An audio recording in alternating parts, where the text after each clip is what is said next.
Hoy tenemos el privilegio y el placer de estar con un maestro, un máster. Tuve el privilegio también de estudiar contigo, Felipe, hace tantos años, ya se estaba mirando, tantos años. Psicólogo clínico, magíster en filosofía, estudios en epistemología, doctor en salud mental infantil, autor de varios libros, investigador chileno, que yo creo que es el que ha iniciado múltiples investigaciones que están hoy día tan popularmente y conocidas, pero que en muchos años atrás yo creo que no había nada de esto. Felipe Lecanelier, Felipe, bienvenido, muchas gracias por estar aquí conversando conmigo, nosotros. No, muchas gracias por invitarme, Pauli, así que un agrado volver a verte, exalumna, así que yo feliz de estar aquí conversando de los temas que importan. Sí, vamos a conversar de hartas cosas, pero vamos a comenzar también, quiero preguntarte, ¿de hace cuánto tiempo, Felipe, estás investigando esto que se ha vuelto tan popular ahora, esto del apego, y que tiene tantos años además, pero ¿cuánto tiempo tú llevas en esto? O sea, en el apego nosotros lo empezamos a investigar cuando yo llegué a mis estudios de posgrado, como el año 2000, 2001. O Ah, sea, han claro, pasado ya casi 20 años. Son muchísimo. 20 años de empezar a investigar, claro. De los primeros estudios que hicimos fue 20 años y de hecho hicimos también el primer diplomado de apego, que fue el 2001, también fue hace como 19 años. Entonces Muchísimo. ha pasado bastante tiempo. La vejez, la vejez se nota. Sí, porque yo estaba sacando la cuenta y te conocí como en el 2008, 2009, entonces dije, esto debe haber sido ya hartos años también antes, pues, Claro, el 2008 ya habíamos hecho hartas cosas hartas y cosas. ganado hartos Sí. proyectos, sí, ¿no? Sí ha pasado mucho tiempo y bueno, igual el aspecto positivo es que la gente sigue hablando de la infancia. Cuando Mm, yo llegué el año 2000, 2001, la gente no... O sea, la infancia realmente, si la infancia sigue de alguna manera invisibilizada, en esa época no había nada, no, no habían cursos, la gente a veces ni siquiera sabía lo que era el apego, menos mm, lo que era la mentalización, no, era un mundo completamente nuevo. O sea, a ti te miraban raro porque uno hablaba de teoría de la mente o de regulación emocional, todos esos temas que ahora todos ocupan de moda, en esa claro. época, no, en esa época era casi todo psicoanálisis o Mm, cosas humanistas, y también habían pocos grupos de investigación, de hecho, en esa época. Nosotros fuimos mm. como también de los primeros grupos que empezamos como a hacer investigaciones en verdad, de apego, así que ha corrido mucha agüita bajo el puente. Sí, sí, porque claro, ahora es más popular y es casi común el lenguaje, pero también esto, por Sí, ejemplo, que vamos a conversar en particular hoy día, el aprendizaje socioemocional, eso también es como una palabra nueva, como que se viene incorporando como al popular. Y también eso también tiene años. ¿De cuándo se acuña este claro, concepto? ¿De cuándo parten las investigaciones en esto que parece que es importante? en Chile o en Estados Unidos, o en En Estados Europa. Unidos, No, yo creo que en Estados Unidos más o antes, menos como a principios de siglo, las publicaciones ya empiezan como... De hecho, hay publicaciones del año 90 y tanto también. O sea, yo te no, parece que quizás el año 90 ya se empieza como a hablar de esto, se empieza a considerar como un tema importante, pero los gringos, ellos tienen esta actitud súper pragmática y por un lado hacen muchas investigaciones, pero una de las cosas buenas que hicieron los gringos es que automáticamente empezaron como a crear programas de aprendizaje claro. socioemocional, ¿me Mm, entiendes? Entonces, y empezaron a probar sus programas y a evaluarlos. O sea, ellos no se fueron con tanta cháchara de qué es lo que es la C, si es lo mismo que no, la pues, educación nacional. Estos gallos son pragmáticos, entonces dijeron ya, bueno, esto es importante, ya habían hartos estudios que mostraban que eran importantes, vamos al tiro a los programas, y ahí se crearon 2, 3 programas súper famosos claro. y que tuvieron muy buenos resultados. Sí, y que siguen teniendo muy buenos resultados. Es como que ellos lo concretizan y esto es lo que sirve y hagámoslo. Claro, claro. De hecho, para ellos justamente el tema que es un tema interesante a conversar. Ellos también ya como han implementado tanto programa, ya también como que te definen los criterios de qué es lo que es qué es lo que es implementar el AC en el fondo, Claro. ¿entiendes? Es decir, y eso es un tema que es interesante, podríamos hablar, porque eso no solamente pasa en Chile, o sea, no solamente pasa sobre el AC, pero en Chile las implementaciones que nosotros hacemos no cumplen prácticamente ninguno de los criterios que los gringos, los europeos te dicen que tienes que hacer para decir que realmente implementaste un programa de aprendizaje socioemocional. Porque en Chile yo estaba viendo algunas fechas y en el 2014 parece que algo se quiso implementar, pero ¿qué ha pasado? ¿Qué ha pasado más allá de que con el concepto, digamos, cómo lo llevamos a la implementación? ¿Qué ha pasado ahí? Claro, lo que pasó es que, Chile. mira, yo empecé a trabajar con la PEGO, el primer manual que tuvimos de la MARE Educacional, que es nuestro programa de apego y desarrollo socioemocional en educación parvularia, lo publicamos el 2014 más o menos, ¿ya? Y de ahí en verdad nosotros seguimos haciendo nuestras investigaciones, pero yo creo que ahí a nosotros y a mí especialmente, a mí me faltaba el lobby, a mí no me daba para ir a hablar con políticos, a hablarles que esto es importante, a mí esas cosas me desagradaban. Y ahí después empezó hace como un par de años, se empezó a hablar, se volvió a hablar de educación emocional, y ahí estuvo la Fundación Liderazgo Chile, con Arnaldo Canales, que él como que hizo una tarea súper potente en términos de lobby.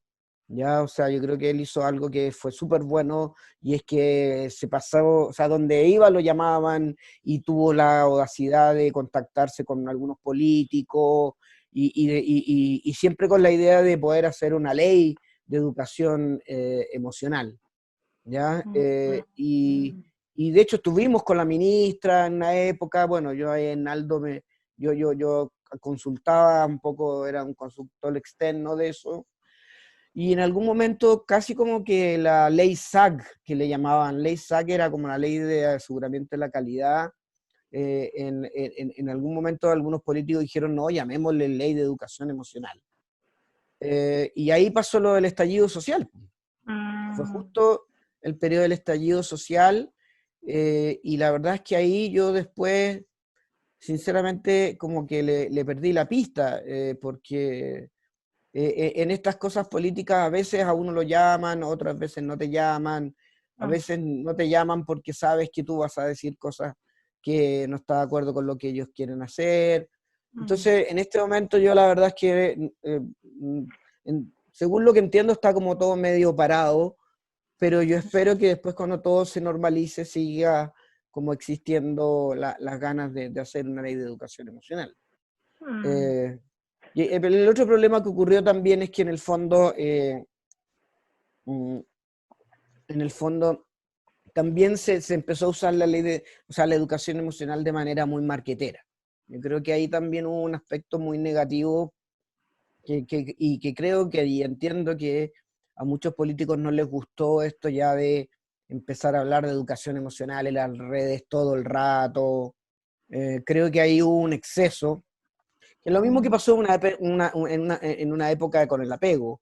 Entonces ya claro. era todo educación emocional, y yo creo que Mm, ahí la cosa se chacrió mm, bastante, no, porque era puro usar la educación emocional en las redes, pero tú no veías a la gente haciendo investigaciones en educación emocional, no veías haciendo, publicando papers, claro.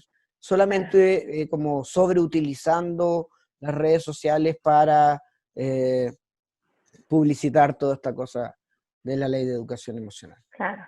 Pero tampoco, claro, tampoco hubo una implementación concreta. ¿Hubo algún cambio a nivel de los docentes o la educadora de par? No hubo ningún, no alcanzó a llegar a eso. O sea, se hizo un proyecto de ley, y el proyecto de ley era muy bueno porque, por ejemplo, una de las cosas que tenía era bajar el porcentaje de influencia del CIMSE del 60%, ponte al 20%. Eso ya es Mm, un cambio genial porque le permiten a los colegios tener tiempo para dedicarse a la educación emocional. O sea, la propuesta de ley era bien buena, y sí, obviamente, habían algunos políticos, especialmente de izquierda, que sí estaban de acuerdo con hacer este cambio, ¿me entiendes? Pero de que hay algo concreto ahora, bueno, yo ahora estoy en una mesa expertos de innovación, proponer innovación en educación parvularia.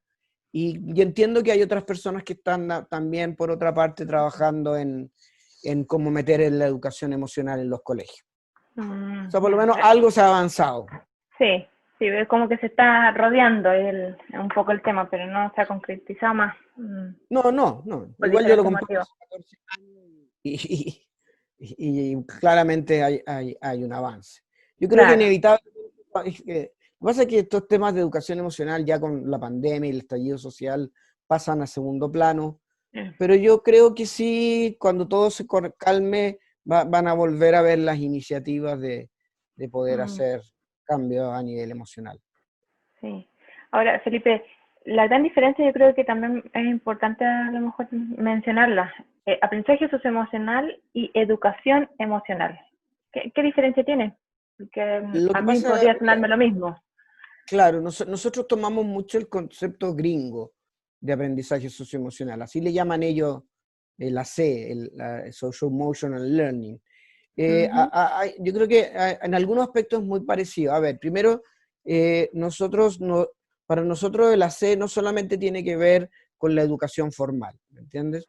El AC no tiene que ver solamente con andar trabajando en el colegio, tiene que ver también con trabajar con los papás, el AC tiene que ver con los niños, en verdad.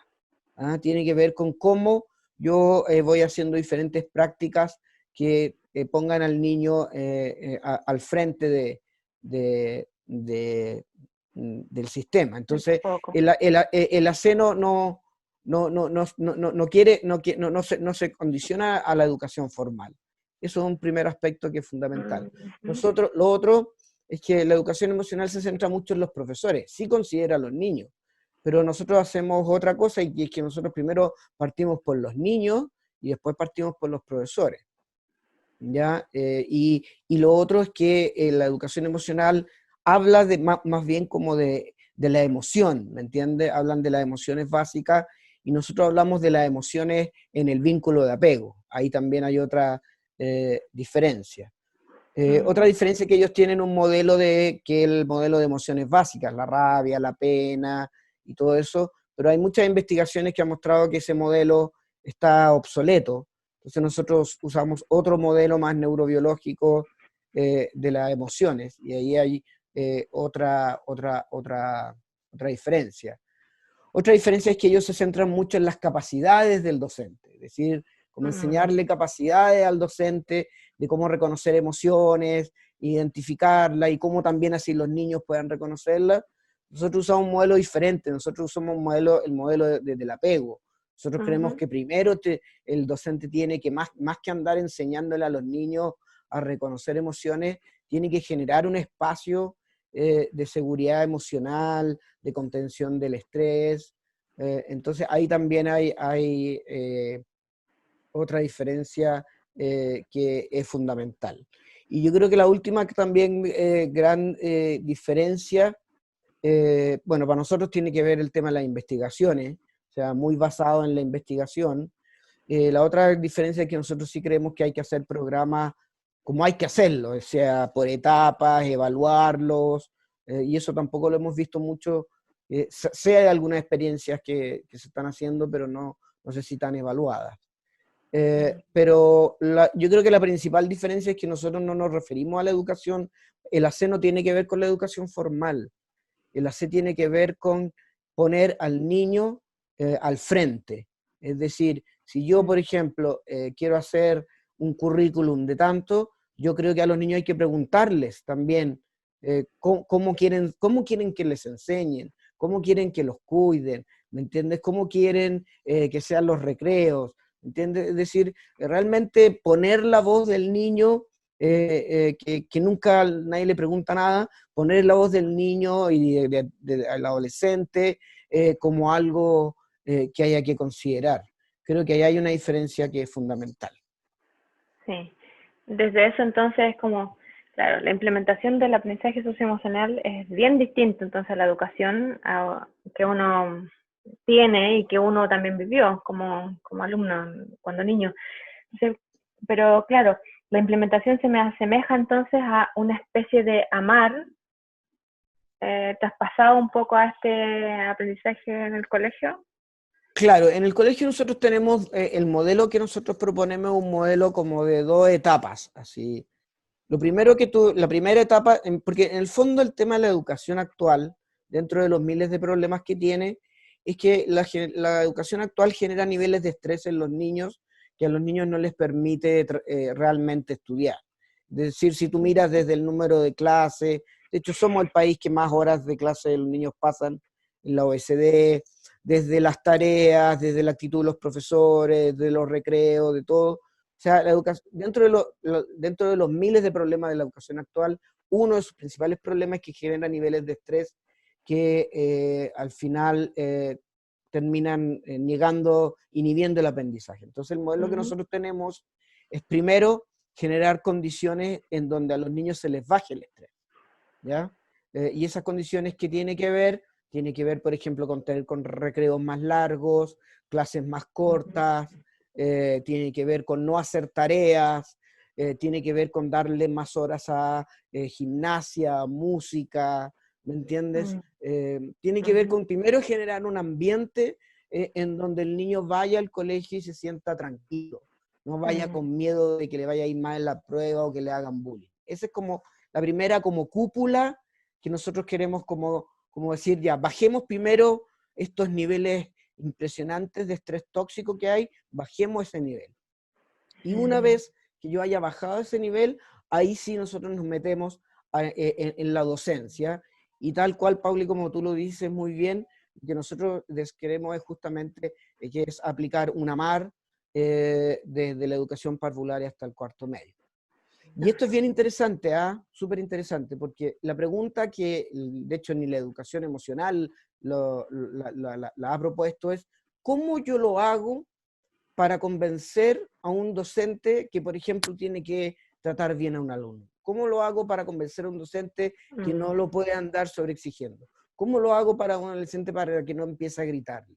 ¿Me entiendes? Y el AMAR está justamente pensado y creado e investigado para eso. El AMAR, el objetivo en el fondo que tiene es que yo al docente durante tanto tiempo le voy trabajando con él para que él tenga al niño en su mente. Y al tener el niño en su mente, sea más cercano a él, sea más empático, y eso es lo que se ha encontrado que es una de las principales variables que afecta el rendimiento académico. Entonces, tal bien como tú adivinaste, eso es lo bueno que tenemos nosotros, ¿ves? Porque todo el mundo hace talleres de autocuidado de los docentes, ya, hagámosle mindfulness a los docentes, hagámosle respiración, pero eso no tiene ningún sentido. Esa actividad aislada se ha demostrado que no sirven de nada si tú no tienes como un programa, y nosotros ya tenemos el programa, ya tenemos las capacidades, ya tenemos el manual y ya lo hemos probado. Entonces, en ese sentido, sentimos que estamos como un paso mucho más adelante. Claro, que yo creo que es la mirada también psicoterapéutica que a lo mejor también uno puede tener. Es como estas sesiones ahí media sin mucho orden y medias como desordenadas o sin un plan, pasa lo mismo. Es como genera una remisión sintomática quizás del momento, pero después no pasa nada.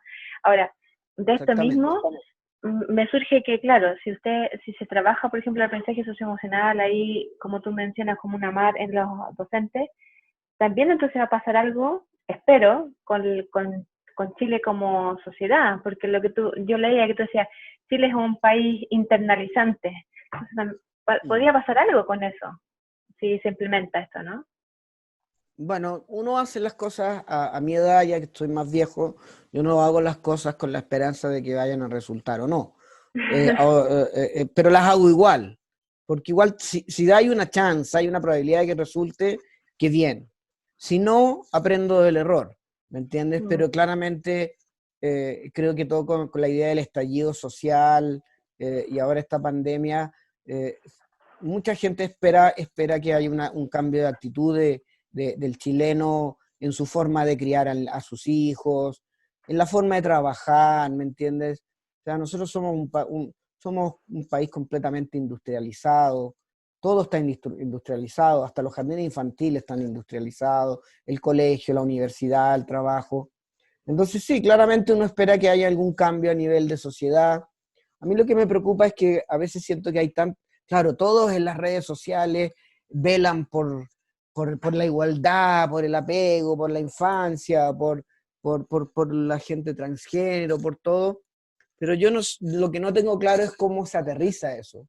Porque un lado es quedarse en las redes sociales, pero lo otro es, bueno, pero a ver, ¿y cómo lo aterrizan? Hay gente que lo ha aterrizado, pero hay otras personas que no, ¿me entiendes? O sea, todo el mundo alega por el Sename, pero el Sename sigue siendo el mismo sistema torturante que ha sido ya hace como 30 y tantos años, entonces uno espera que sea más que redes sociales, que la gente realmente haga cambios como más concretos.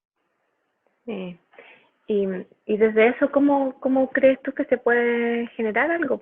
Me refiero, claro, en el aprendizaje socioemocional yo creo que ya nos quedó claro que es la forma a través de lo que tú mencionas, la implementación, pero si nosotros vamos un poco más allá, ¿cómo implementamos un cambio desde la investigación, desde lo que sabemos que sí resulta? ¿Cómo lo llevamos a cabo?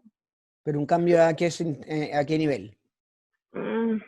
Si sueño un poco a nivel de sociedad, pero también a nivel de personas. Por ejemplo, si nosotros implementamos este amar con los docentes, algo también le va a pasar a ese docente en su casa, como mamá, como No, pareja, como por etcétera. supuesto.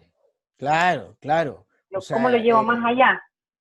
sí, bueno, esa es la esperanza. Lo que tú dices es muy cierto. O sea, si yo al docente le enseño el amar, es obvio que primero se va a cuestionar su propia vida, se va a cuestionar su rol de docente y claramente se va a cuestionar si es que es papá, su rol de padre o madre. Entonces, ahí van como pequeñas olitas que van generando como determinado cambio.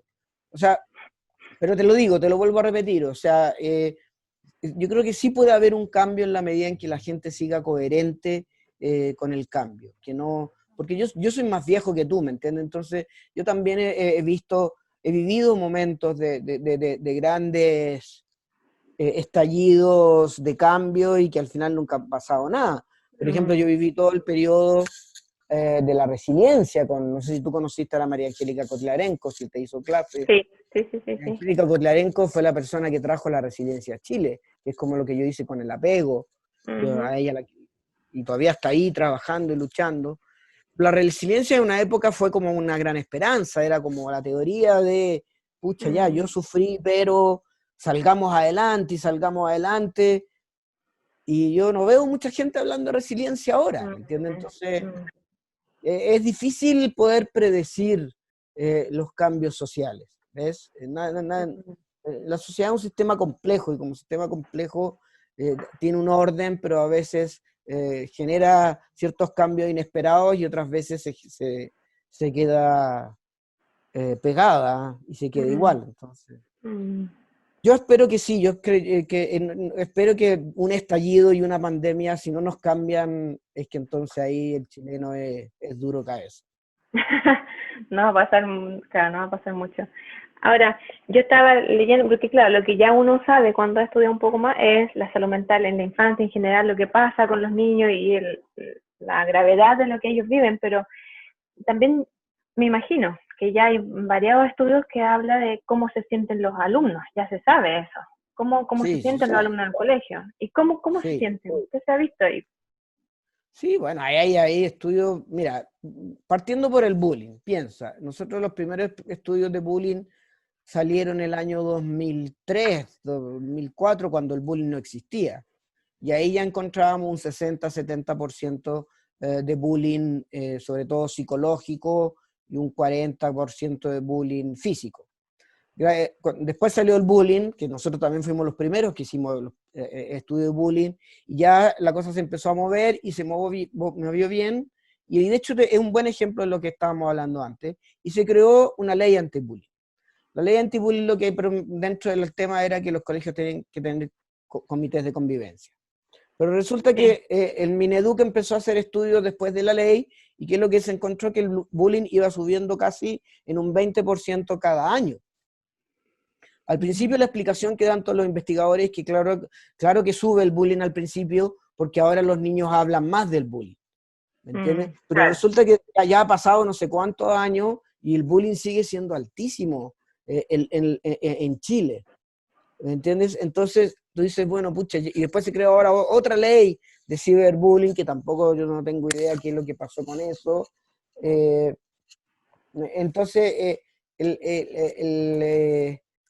frente a tu pregunta, ya con el bullying, ya te dice que los niños lo pasan mal. O sea, por lo menos el 50% de los niños son víctimas o victimarios de bullying. Nosotros tenemos otro estudio que mostramos, que le preguntamos a los niños cómo se sienten cuando van al colegio, encontramos que el 50% siente miedo, ¿ya?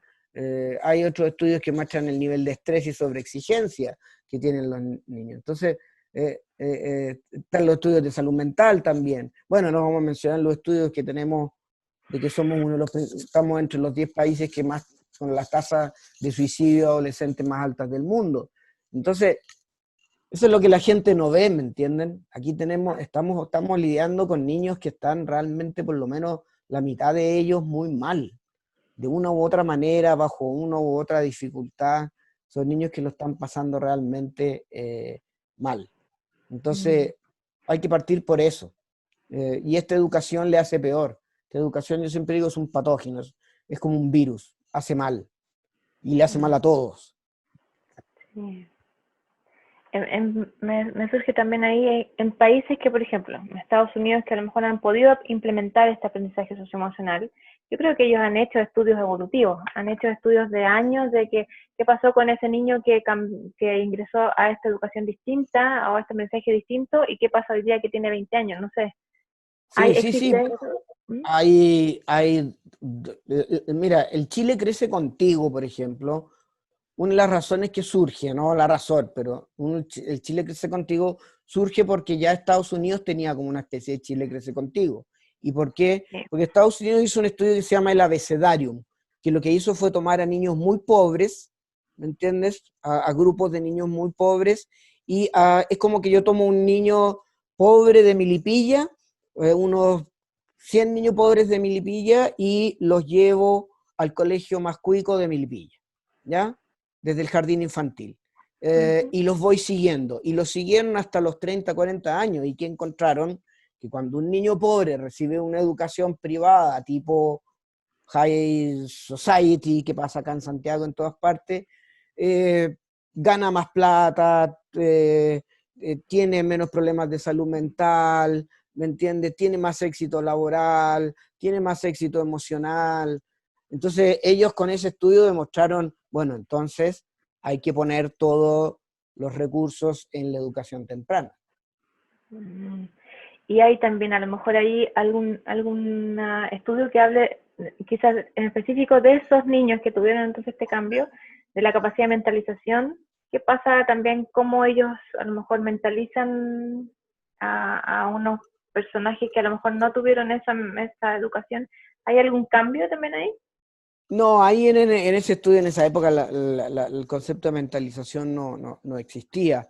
Hay un tipo de apellido, Twinlock, que trabaja con Peter Fonagy, y él sí tiene un programa anti-bullying de mentalización. Ellos trabajan también con karate, como bien loco le enseñan. Y él sí también ha demostrado que con un buen programa anti-bullying aumenta la capacidad de mentalización de los alumnos, y por ende también es un aspecto que es fundamental para cualquier programa de aprendizaje socioemocional. Ah, porque pensando también en que podrían ser las herramientas a lo mejor como para que se vaya como contaminando positivamente a los demás. Como en eso estaba pensando, es como si tienes a lo mejor una mejor capacidad de mentalización, puedes ir contaminando positivamente al resto que no tuvo ese aprendizaje. Estoy divagando. No, claro, una de las cosas que se ha visto, por ejemplo, es que cuando tú implementas un programa de aprendizaje socioemocional, una de las variables que, por ejemplo, aumenta es el compromiso del niño hacia el colegio. Es decir, al niño ahora, cuando a un niño le gusta ir al colegio, es porque quiere a su colegio, ¿me entiendes? Y cuando un niño quiere a su colegio, lo defiende, se identifica con él. Entonces, eso sí genera una especie como de lo que tú estás diciendo, ¿me entiendes? Más allá de la mentalización, es más como el compromiso. Entonces, si tú tenías un curso de 30 niños y 25 niños sí quieren su colegio y se ponen ahí la camiseta por el colegio, obviamente que estos otros 10 que no lo quieren se van a empezar a sentir excluidos y quizás se van a ir adaptando a que ellos también van a tener que querer su colegio, ¿ya?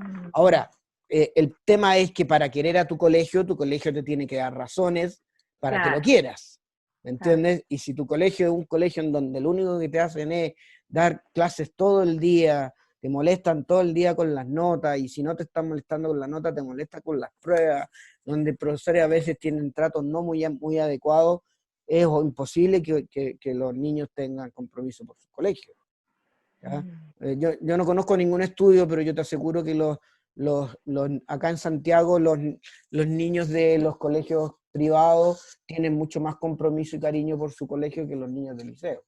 ¿Entiendes? Porque ahí se genera toda esta onda, tu colegio, y ¿me entiendes? Como todo, y tú eres parte del colegio, y hay una insignia. Yo creo que, pero eso es una de las cosas importantes en la C, el compromiso del niño con el colegio. Claro, es como una marca también, como un posicionamiento de Claro, una marca un poco. claro, pero si tú ves, por ejemplo, cuando pasó el estallido social y cuando pasó la revolución de los pingüinos, los cabros destruyeron literalmente su colegio, ¿me entiendes? O sea, si un niño les destruye su colegio, le rompe los vidrios, quema las salas, eso, lo que te dice es que ese niño odia su colegio. Y la pregunta es ¿por qué lo odia? ¿Qué es lo que vivió ahí adentro que lo hace tener que destruirlo constantemente? ¿Y qué pasa, Felipe, ahí desde lo mismo? Pero claro, la intervención a lo mejor en el aprendizaje socioemocional siempre se plantea como de más niños, o preescolares o más básicos, pero ¿qué pasa con los más grandes? ¿También hay efectos si se implementan más grandes? Sí, no, los programas socioemocionales son en todos los cursos. Lo que pasa es que nosotros decidimos partir por educación parvularia porque era obvio que había que partir por el inicio, ¿me Claro. entiendes? Pero, por ejemplo, mira, tenemos un estudio en un colegio privado, que no puedo nombrarlo, en donde hicimos un programa de aprendizaje socioemocional, el AMAR educacional en los preescolares. Y tuvimos un cambio impresionante.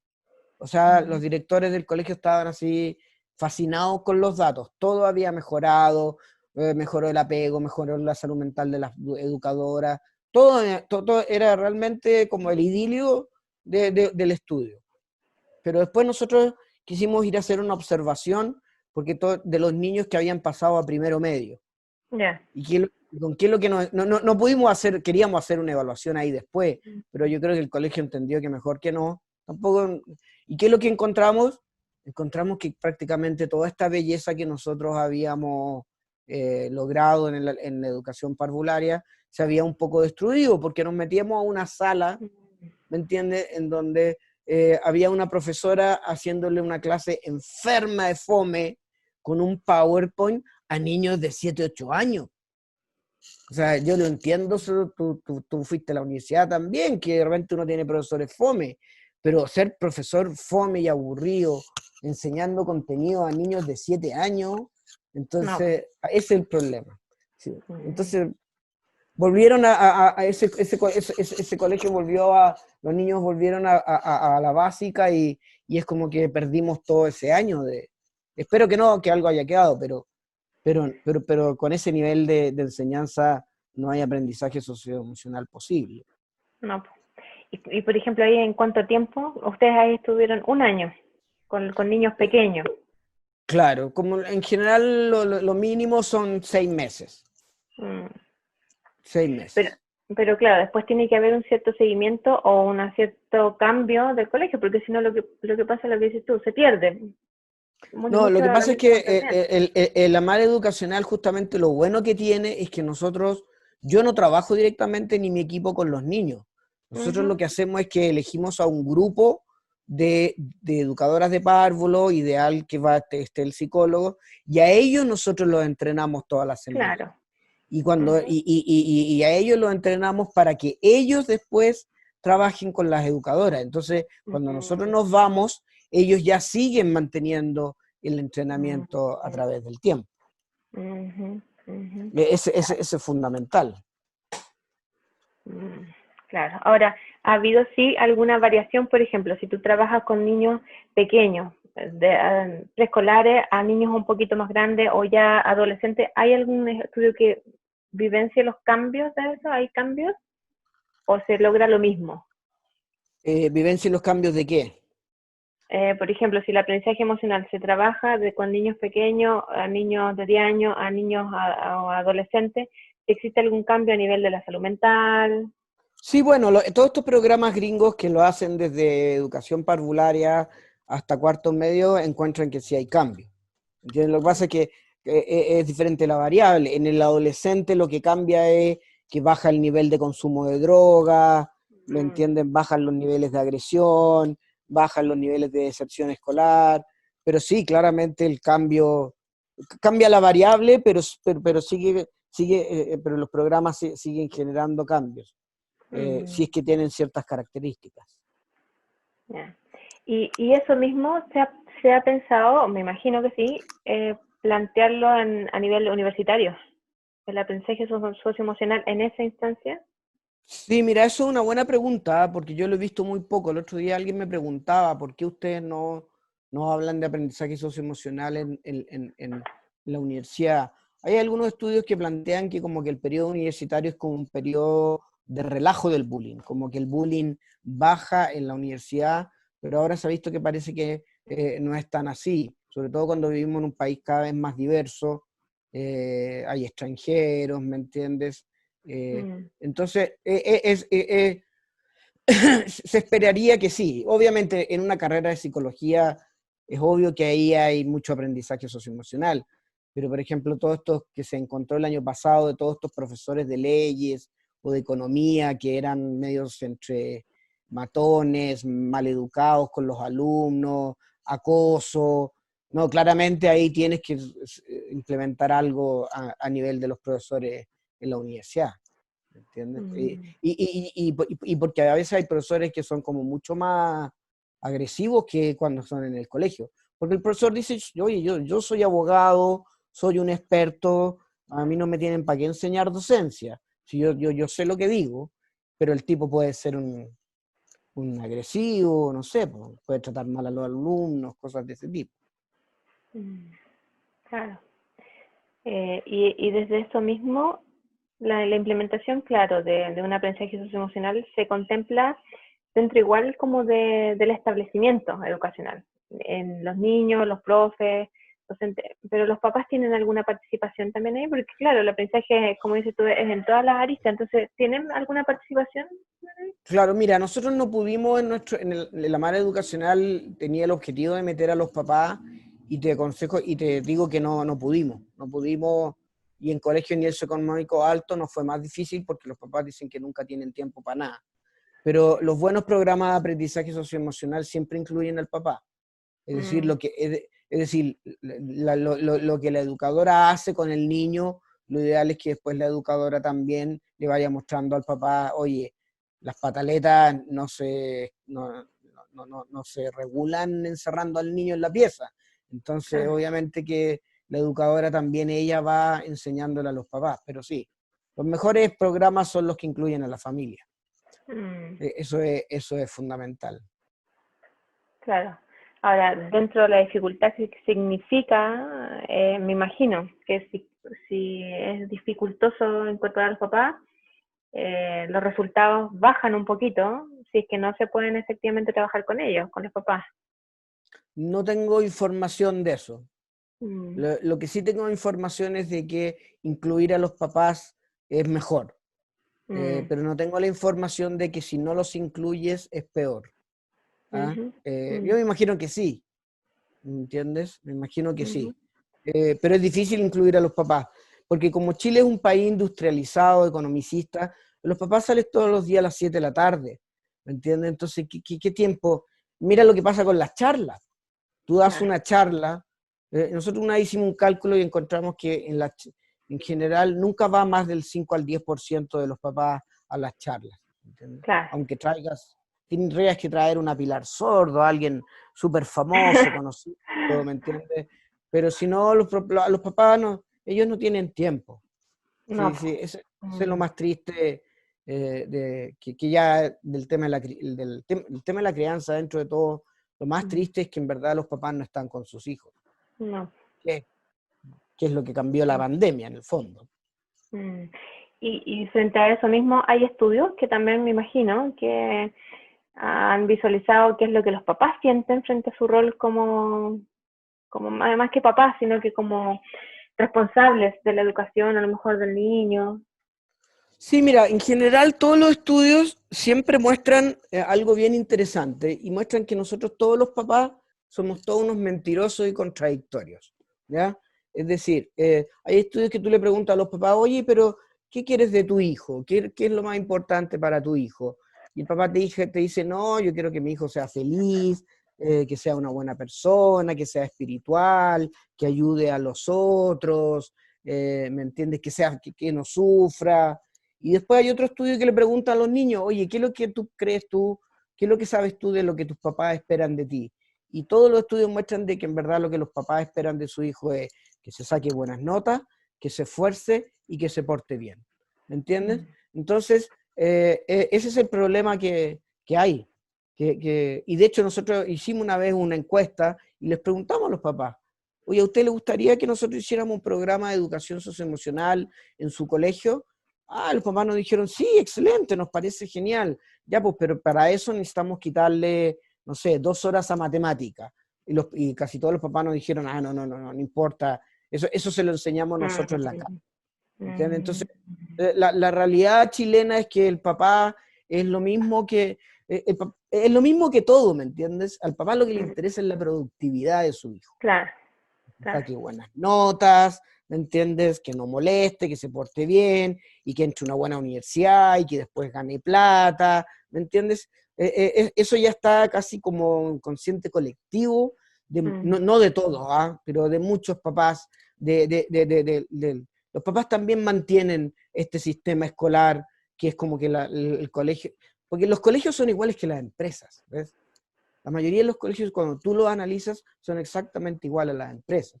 Y hay muchos papás que sí creen que aquí la vida es difícil y que lo que importa es ganar plata, para tener tu mm. auto, casarte.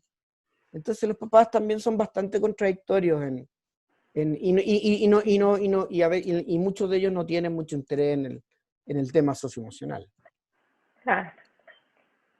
Que también seguramente es la huella de ellos, pues. Es como ellos vienen con eso pegado como un hábito nomás, entonces siguen con el mismo hábito. Sí, claro, claro, claro, obviamente, porque también no hay que ser, yo he conocido papás súper buena onda, ¿me entendí? Súper papás Mm, que no meten a sus hijos a estos colegios como industrias, que sí les interesa el aprendizaje socioemocional. No hay que generalizar, ¿ah? O sea, hay ujú. papás que son realmente sí comprometidos por la felicidad de sus hijos.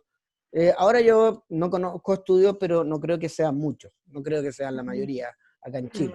No, No es por no, lo menos mi experiencia. no, para nada. ¿Y qué pasa ahora en este tiempo de online? Porque el aprendizaje socioemocional se da en la vinculación y en la vinculación persona a persona, pero ¿qué pasa aquí en esto, en clases online? ¿Se da algo? Ah, ¿Se puede trabajar algo o nada? no, mira, lo único que puedes trabajar online es que es si el niño tiene algún problema, por ejemplo, el papá le pega a la mamá y el niño no tiene a quien contárselo, que se lo cuenta la profesora. Para mí yo creo que eso sería como un efecto positivo del trabajo online, ¿me entiendes? Mm, Porque hay algo que sí sabemos, y esto yo no sé si te lo explico metodológicamente, o sea, cuando todos los niños vuelvan al colegio, todos estos niños van a haber tenido algún tipo de nota o calificación de lo que hicieron online. Bueno, esas calificaciones en términos metodológicos no valen absolutamente nada. no. ¿Me entiendes? Porque tú no sabes, porque tú no tienes cómo controlar, tú no sabes si el niño se conectó, no sabes si tuvo internet, no sabes nada. O sea, es un estudio que sería el peor resultado del mundo. O sea, si tú llegas a tener una nota después de esto, cualquier metodólogo con mínimo conocimiento te dice, esta nota no vale absolutamente nada porque, no, porque se hizo en condiciones completamente no controladas, ¿me entiendes? Entonces, esa nota no se podría considerar, pero para nada, para nada. Ah, por lo tanto, de cierta forma es como un tiempo bien perdido desde la educación intelectual o tradicional, pero también desde el aprendizaje emocional, porque no tampoco se puede hacer mucho desde eso en este tiempo No, pues virtual. porque lo que pasa es que lo que nosotros planteamos con el más AC menos EF al principio era, oye, si ya sabemos que no tiene sentido que tu hijo le anden haciendo clases por video, que sabemos que después esa nota no va a valer nada, entonces deja a tu hijo tranquilo y dedícate a ser papá por primera vez. Dedícate el tiempo, en vez de molestarlo con las tareas y con eso, Mm, conócelo, conversa con él, acompáñalo, ¿me entiendes? Así partió al principio, en el fondo, la idea del más AC y menos F, es decir, oye, en este momento de pandemia las notas es lo que menos importan. Y sobre todo que esa nota no tiene ningún valor metodológico, educativo, de absolutamente nada. claro, ¿Me claro. entiendes?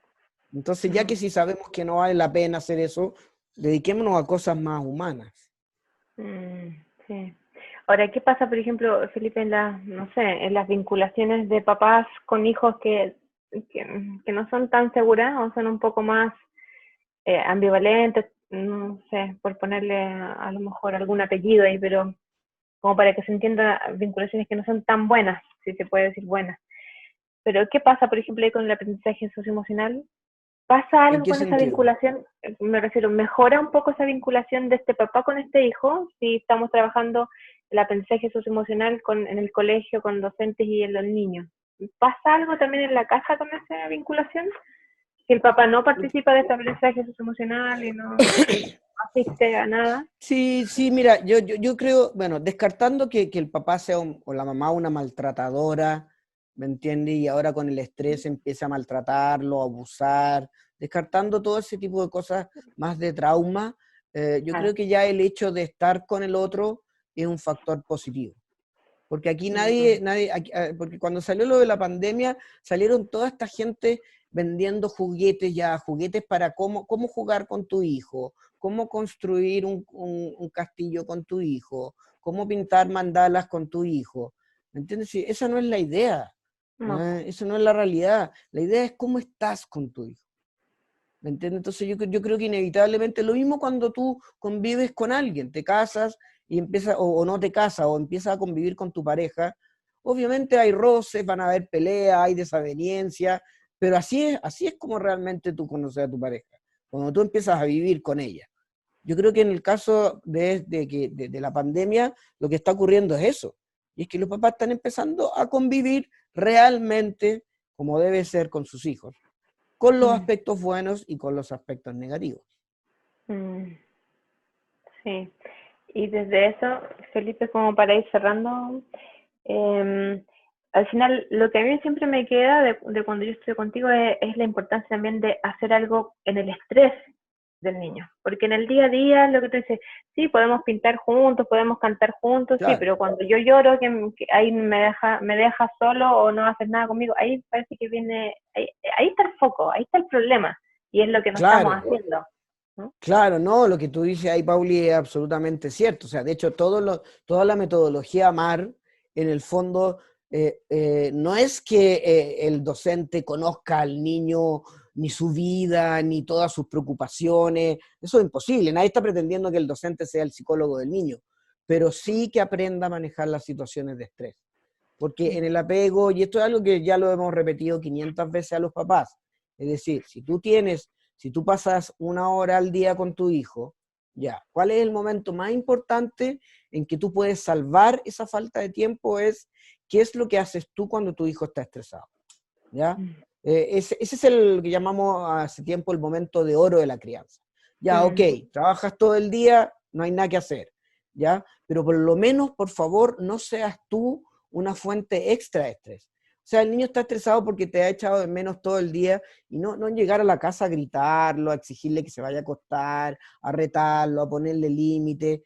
Entonces, el tema del estrés es fundamental y por eso yo te decía lo del programa socioemocional, que nosotros creemos que dentro de nuestra propuesta, lo que primero yo tengo que hacer con estos colegios es bajarle estos niveles de estrés tóxicos en el que viven los niños.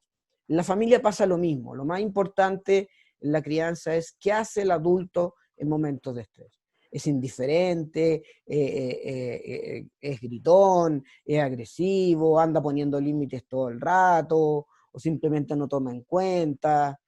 Y ahí nosotros lo que decimos es esto que llamamos el mensaje como de la presencia y la protección. Es decir, porque ahora está muy de moda todos estos talleres de regulación de pataletas, ¿ya? Pero yo no podría dar un tips de cómo regular una pataleta si no tengo al papá al frente, si no sé quién es este papá y ¿Cómo quién lo es este hace? niño. Ah, Claro. Sí, pues, entonces lo que nosotros planteamos es decir, ya, ok, no sabemos eso, pero hay dos cosas que tienes que hacer. Uno, si el niño está estresado, no lo eches tú, no lo mande a la pieza, ni te vayas tú. ¿Me entiendes? Quédense los dos ahí. No tengo idea cómo hacerlo, pero quédense los dos viendo cómo resuelven ese momento de estrés. Es decir, ni saques a tu hijo fuera y lo dejas solo con el estrés, ni te alejas tú, en donde también nuevamente le da el mensaje al niño de que cuando yo me siento mal, mi papá en vez de ayudarme, me abandona. claro. Entonces, eso es fundamental. Claro. No es como, que es lo que siempre se pide, como la receta para, pero claro, más que la receta es el funcionamiento de cada uno, individual, el que tú dices que es lo importante y cómo funciona cada uno, pero sí hacer algo en ese momento de estrés y no dejarlo ahí. No, claro, por eso nosotros planteamos que independiente de la edad y del tipo de padre, la fórmula funciona para todos, ¿me entiendes? Pero yo no me atrevería ya a dar tips más específicos, como lo hacen muchos educadores o psicólogos que dan tips específicos, y uno dice, bueno, pero ¿y cómo da ese tip específico si tú no conoces a la persona que tienes al frente? O sea, no existe, no le puedes dar un tips a un niño de 2 años y que la mamá lo aplique en un niño de 13 años, ¿me Claro, entiendes? No claro, sabes la edad de los niños, entonces al final con ese tip puede ser que sea mucho más confuso para los papás. claro. Es como al final el mensaje, si su hijo está estresado, haga algo con eso y trate de no estresarlo más.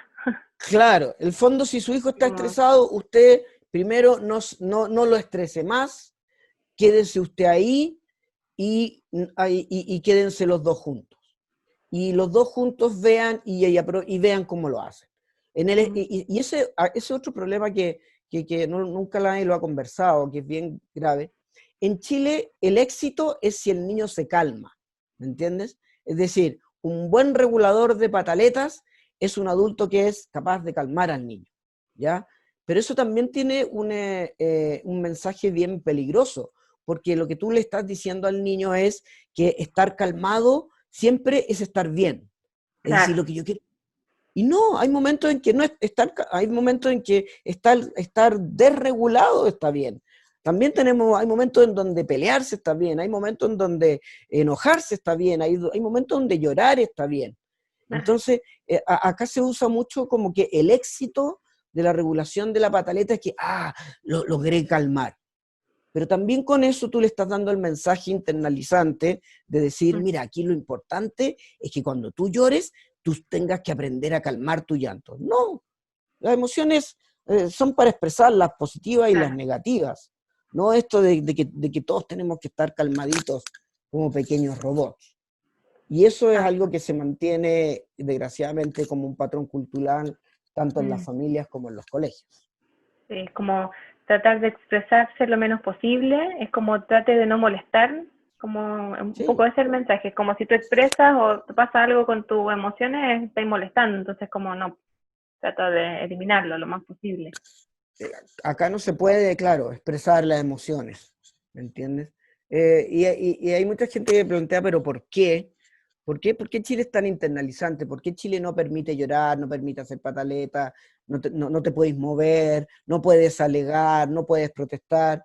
Y la gran explicación que yo creo que es porque eso va en contra de la productividad, ¿me entiendes? imagínate tú tienes, el colegio es una fábrica de chocolates, ¿ya? Imagínate, ¿qué pasaría si en tu fábrica todos tus trabajadores empezaran a alegar, empezaran a llorar, se pusieran agresivos entre ellos? La fábrica pierde su productividad, Claro, claro. ¿entiendes? Por eso es que nosotros queremos a todos estos niños como robotitos, porque si tengo a puros niños que andan llorando, pataleando y todo eso, entonces empiezan a generar malas notas, y ahí la empresa, la fábrica se te va a la cresta.